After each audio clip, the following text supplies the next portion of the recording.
कल भरा ही नहीं है। Hi guys, good morning. और अभी बजे हैं सुबह 6 और आज मुझे बाथरूम क्लीनिंग करनी थी, तो मैंने सोचा आप लोग के साथ में शेयर करती। तो पहले मैंने क्लीनिंग करी, उसके बाद ब्रेकफास्ट बनाया और बाकी सब काम किया। आज वैसे तो मैंने बाथरूम और वॉश बेसिन की, जो हमारा गेस्ट टॉयलेट है उसको और वॉश बेसिन को मैंने डीप क्लीनिंग करी थी, जो मैं वीक में एक बार करती हूँ। मैंने हार्पिक वगैरह सब डाला, बट मेरे हस्बैंड से बोला था मैंने वीडियो बनाने के लिए, तो उन्होंने बहुत देर तक कैमरा पकड़ा, सब कुछ किया, बट वीडियो क्लिप कहाँ गई पता नहीं। इसलिए कहते हैं ना, खुद का काम खुद ही कर लो तो बेटर है। तो वीडियो क्लिप तो आई नहीं, बट मैंने क्लीनिंग करी, हार्पिक वगैरह डाला, वो सारी क्लिप्स नहीं है। बट क्लीनिंग कैसे हुई वो थोड़ा एंड का है। तो मैंने सब वॉश कर दिया। उसके बाद में जो ऊपर जो दिख रहा है, जहाँ मैंने प्लांट रखा है, मेरा प्लांट्स वगैरह हर जगह आपको दिखाई देगा, चाहे टॉयलेट हो, किचन हो, कुछ भी हो, हर जगह मैं रखती हूँ।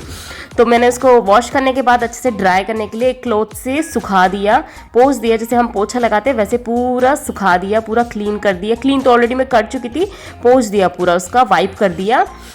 और जो भी सामान था उन्हें वहीं के वहीं अरेंज कर दिया, जिसको जहाँ रखना था वो सब कुछ रख दिया। और अब आती है वॉश बेसिन की बारी। तो वॉश बेसिन भी मैं हार्पिक लगा कर छोड़ चुकी थी, रगड़ चुकी थी, सब कुछ हो चुका था, बस मुझे उसको भी ड्राई करना था। और साथ में जो मैंने प्लांट्स रखे हैं वॉश बेसिन पे, तो उनका मैं पानी खाली करके, उनके जो मनी प्लांट जो भी है उनके लीव्स को धोना था, मुझे पानी चेंज करना था। तो पानी इसी के अंदर मनी प्लांट की जो डंडी वो फंस गई थी, क्योंकि उसका मुंह बहुत छोटा था बॉटल का। तो मैंने वैसे ही खाली करके उसे वापस फिल कर दिया नया पानी, और बॉटल्स को फिर से रख दिया धो के, और प्लांट्स को भी धो के अच्छे से रख दिया। तो काफ़ी टाइम तक वो अच्छे से रहेगा, क्योंकि पानी चेंज कर दिया है तो वो गंदा होगा भी नहीं और प्लांट्स भी उसमें अच्छे से रहेंगे, मरेंगे नहीं। उसके बाद मैंने वॉश बेसिन को भी ड्राई कर दिया। एक्चुअली ये जो प्लांट्स की बॉटल्स है ना, ये परफ्यूम की बॉटल्स है। कभी भी परफ्यूम की सुंदर वाली जो बॉटल्स होती है ट्रांसपेरेंट वाली, उन्हें मैं फेंकती नहीं हूँ, उन्हें उनके अंदर भी मैं प्लांट्स लगा देती हूँ, उसका कैप निकाल के। तो ये वही बॉटल्स है। वॉश बेसिन, टॉयलेट वगैरह अगर वाइट हो ना तो वो जल्दी गंदा दिखने लगता है, तो उसे हमें बार बार क्लीन करना रहता है। तो मैं टिप्स देना चाहूँगी कि बस हमें रोज़ क्लीन करते रहना चाहिए, या वीक में एक डीप क्लीनिंग कर लेना चाहिए। जब भी थोड़ा भी गंदा हो तो उसे वहीं पे क्लीन कर देना चाहिए। अब मैं मिरर को क्लीन कर रही हूँ, तो मिरर को मैंने पहले गीले कपड़े से साफ़ कर दिया। कपड़े से तो वो क्लीन होता ही नहीं है, उसमें पानी दिखाई देगा। तो उसके बाद में मैं एंड में क्या करती हूँ, मैं टिश्यू से साफ़ करती हूँ। टिश्यू से एकदम ड्राई हो जाता है और बहुत अच्छे से कांच चमकने लगता है, मिरर जो है वो चमकने लगता है। तो इसीलिए मैंने टिश्यू से साफ़ किया।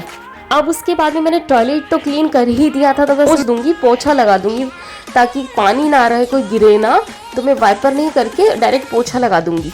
तो बस इसी तरीके से मेरा टॉयलेट पूरा क्लीन हो चुका है। तो ऊपर से नीचे तक मैं पूरा लुक दिखा रही हूँ। ऊपर से तो खैर गंदा होता ही नहीं है, और ज़्यादा कुछ कचरा, ज़्यादा कुछ सामान नहीं है, बहुत सिंपल रखा है, कुछ नहीं रखा है, पूरा अभी क्लीन हो चुका है, ताकि क्लीनिंग में भी कोई दिक्कत ना हो।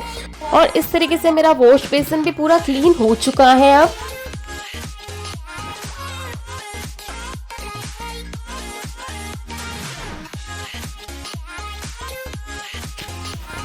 कभी मैं जब बेडरूम वाला वॉशरूम भी क्लीन करूंगी तो उसका वीडियो अलग से बनाऊंगी और फिर डालूंगी, क्योंकि वो थोड़ा सा बड़ा है, ये छोटा सा कभी भी क्लीन हो जाता है। तो मैंने इसी का वीडियो बनाया और दिखाया आप लोगों को। कभी वो करूंगी तो मैं वो दिखाऊंगी। और ये जैसे मैं प्लांट्स लगाती हूँ ना परफ्यूम की बॉटल्स में, तो मैं वेट करती रहती हूँ कि कब हस्बैंड के परफ्यूम खत्म हो और मैं उनमें प्लांट लगाऊँ। बहुत ही प्यारा लगता है। ये बॉटल्स थोड़ी इतनी अच्छी नहीं है, कोई अगर अच्छी सी होती है ना तो उसमें प्लांट लगाओ, बहुत प्यारा लगता है। तो मैं हमेशा उनको ऊपर से कैप खोल के उसमें वाटर डाल के वॉश करके, फिर वाटर फिल करके, फिर उसमें प्लांट लगाती हूँ। और वो चलते भी, ऐसा नहीं कि नहीं चलेंगे, चल जाते आराम से। कभी आप लोग भी ट्राई करना और बताना कि कैसा लगता है परफ्यूम्स के बॉटल या कोई भी ग्लास बॉटल को यूज करके इनमें प्लांट लगे। और बस अब हो चुका है ब्रेकफास्ट का टाइम। तो जो भी मैंने आमंड, वॉलनट वगैरह भिगोए थे रात में, तो मैं उन्हें छील लूँगी।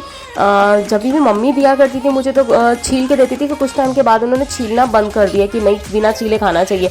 बट अगर बादाम को अगर छील लो तो अच्छा रहता है। तो छील के मैं रेडी कर रही थी हम लोगों के लिए। साथ में मैंने तो चाय चढ़ा दी, और ब्रेकफास्ट में सिर्फ ब्राउन ब्रेड और एग ऑमलेट बनाया। और हम लोगों ने तो ब्रेड और ऑमलेट खाया, और जेडिन को मन कर रहा था जैम के साथ में ब्रेड, तो मैं उसके ब्रेड को फ्राई कर रही थी। मैं घी या बटर से नहीं कर रही हूँ, क्योंकि बहुत ठंड हो रही है। यहाँ पर भी दुबई में भी 22 डिग्री सेल्सियस हो रहा है, ठंड लगती ही है। तो मैं उसको बहुत जल्दी कफ या खांसी हो जाती है, तो मैं उसके लिए तिल का जो तेल होता है, सेसमे सीड्स का ऑयल, उस ऑयल से मैं ब्रेड को फ्राई करके उस पर जैम लगा के दे रही। बट मुझे पता था वो मीठा कम खाता है, तो उसने वो ब्रेड भी हाफ ब्रेड खाई। तो हम लोगों ने तो ऑमलेट बना लिया था, अंडा फ्राई कर लिया था, और उसके लिए ब्रेड दी तो उसने नहीं खाई। मुझे तो पता ही था कि वो नहीं खाएगा, उसने मांगा तो मैंने दे दिया, क्योंकि वो मीठा कम खाता है। इसलिए मैं उसके लिए पराठा बनाने ही वाली थी। तो मैंने उसके लिए, मेरे पास कीमा पड़ा हुआ था, तो कीमे का पराठा बना दिया। तो ब्रेकफास्ट तो हमारा सबका बन चुका था, मैंने खा लिया था। हस्बैंड को आने में टाइम लग गया तो उनका ठंडा हो गया था, तो मैंने फिर से ओवन में गर्म कर दिया। इसके बाद वही किचन क्लीनिंग की प्रोसेस शुरू होती है। फिर से सब कुछ बर्तन वर्तन मांजना है, धोना है और उनको सुखाना है, और जो भी प्लेटफॉर्म पे जो भी गंदा हुआ है वो सब कुछ क्लीन करना है। तो बस वही सब मैं कर रही हूँ अभी। और अभी सिंक को मैं धो दूँगी, अच्छे से मांज दूँगी, उसको भी वॉश कर दूँगी, ताकि उस पर भी जो भी स्टेन लगा है हार्ड वाटर का है जो भी, वो साफ़ हो जाए। हर बार जब भी खाना बनाओ धो देना चाहिए, तो अच्छे से वो चमकता रहता है। तो बस ये सारा काम भी मेरा हो चुका है, ब्रेकफास्ट सबका हो गया है, सारी क्लीनिंग हो गई। तो अभी मैं कपड़े डाल दूँगी। तो मैं सोच रही थी वाइट कपड़े डालूँ, तो मैंने वाइट तो नहीं डाले, पहले बड़े बड़े जितने भी थे सारे कपड़े डाल दिए। एक राउंड अभी लगा दूँगी, फिर एक और राउंड लगा दूँगी। तो सारे कपड़े डालने के बाद में मैं छांट रही थी कौन कौन से डालने हैं। 2 बार डालने थे, तो आधे वाइट वाले जो थे वो अलग डाल दिए, जो वाइट नहीं थे वो अभी डाल दिए। तो सब डाल दूंगी। तो वाइट कपड़े में वैनिश डालती हूँ, तो ये वाइट कपड़े तो थे नहीं, तो मैंने वैनिश अंदर रख दिया और कंफर्ट डाल दिया, जिससे अच्छी स्मेल भी आती है और सॉफ्टनर, कपड़े सॉफ्ट भी रहते हैं, तो वो डाल दिया और सर्फ डाल दिया, दैट्स इट। और बस ये वाले मैंने लगा दिया एक राउंड। और यहाँ पानी थोड़ा ख़राब है, हार्ड वाटर है, तो सर्फ थोड़ा ज़्यादा ही डालना पड़ता है। अभी मैंने जो कपड़े डाले थे मॉर्निंग में वो मैं निकाल के सुखा दूंगी, तो वही सब मैं निकाल रही हूँ और इन्हें भी सुखा दूंगी। और धूप अच्छी थी, इसके पहले एक राउंड और मैंने कपड़े डाले थे, तो वो सारे कपड़े उठाकर उनको भी फोल्ड करके जमा दूंगी अच्छे से। और जो अभी लेकर आई हूँ वो सारे कपड़े डाल दूंगी सूखने के लिए। कपड़े ना बहुत सारे हो गए थे, 2 दिन से कंटिन्यूस बारिश हो रही थी, तो 2 दिन तो कपड़े धुले ही नहीं, तो बहुत ज़्यादा हो गए थे। तो आज मैंने 2 राउंड कपड़े लगाए, वॉश किए, और उनको भी मतलब बारी बारी से सुखाना पड़ रहा है। एक राउंड हो गया, अभी सेकंड राउंड में सुखाए वापस से, और जो भी निकले हैं कपड़े उन्हें मैं रख रही हूँ, अच्छे से जमा रही हूँ। सबके कपड़े जहाँ जहाँ होते वहाँ वहाँ मैं रख दूँगी। कपड़े होने के बाद में जितने भी बर्तन थे वो उठा के मैं जमा दूंगी, जो भी ड्राई हो गए हैं। उसके बाद में रात अभी से ही मैं ना बादाम और अखरोट को भिगो दूंगी नेक्स्ट डे के लिए, ताकि मिल जाए, ऐसा ना हो कि मैं भूल जाऊं, तो मैं उनको भिगो दूंगी। और बस ये काम भी हो गया है। और जब मैंने एक राउंड कपड़े लगाए थे उसका जो वीडियो क्लिप है अभी मैं दिखा रही हूँ, तो मैं उसमें वैनिश डाल रही हूँ, क्योंकि वो व्हाइट कपड़े थे, तो मैं वैनिश डालूंगी इसमें और सर्फ, और कुछ नहीं। तो अभी उसके बाद में मैं लंच की प्रिपरेशन कर लूँगी। तो लंच में मैं सैलेड में बीट रूट कट कर रही हूँ, आजकल हम लोग बीट रूट खा रहे हैं, तो मैं बीट रूट ही कट कर लूँगी। बीट रूट को मैं ऐसे पतले पतले स्लाइस करती हूँ, तो ही वो खाने में अच्छा लगता है, सॉल्ट और नींबू डालने के बाद में। अदरवाइज़ अगर बड़े बड़े स्लाइस कर लोगे ना तो वो टेस्ट नहीं आएगा और अच्छा भी नहीं लगता, बीट रूट खाया भी नहीं जाता। मैं बहुत बारीक बारीक से स्लाइस करती हूँ उसके, और उसमें फिर सॉल्ट और लेमन डालती हूँ, ताकि वो अच्छा टेस्ट लगे, तो वो सच में अच्छा लगता है। तो बीट रूट भी मेरे कट चुके ऑलमोस्ट। बीट रूट होने के बाद में मैं सोच रही थी कि लंच में क्या बनाऊं, तो लंच में मैं स्प्रिंग अनियन और उसमें पोटैटो डाल दूंगी, तो मैं वही बना रही हूँ, ज़्यादा कुछ नहीं बना रही हूँ, तो मैं वही बना दूंगी।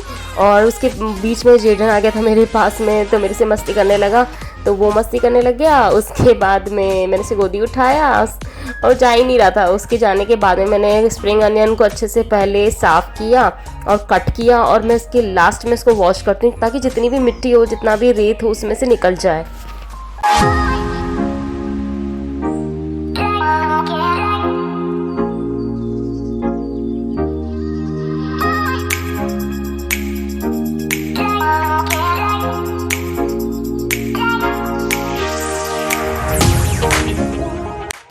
तो मेरी उधर सब्ज़ी बन चुकी थी, तो कुछ ऐसा खास नहीं है, तो वैसे जैसे बनती वैसे सिंपल। और उधर साथ में चपाती भी मेरी बन चुकी थी, और जितना भी कचरा हुआ था वो सारा मैं उठा दूंगी। और लंच वंच होने के बाद में बहुत टाइम के बाद में, अभी बज रहे थे 5 बजे, इन लोगों का टी टाइम हो जाता है। हस्बैंड भी आज घर से ही काम कर रहे थे, तो इन लोगों को चाय चाहिए थी।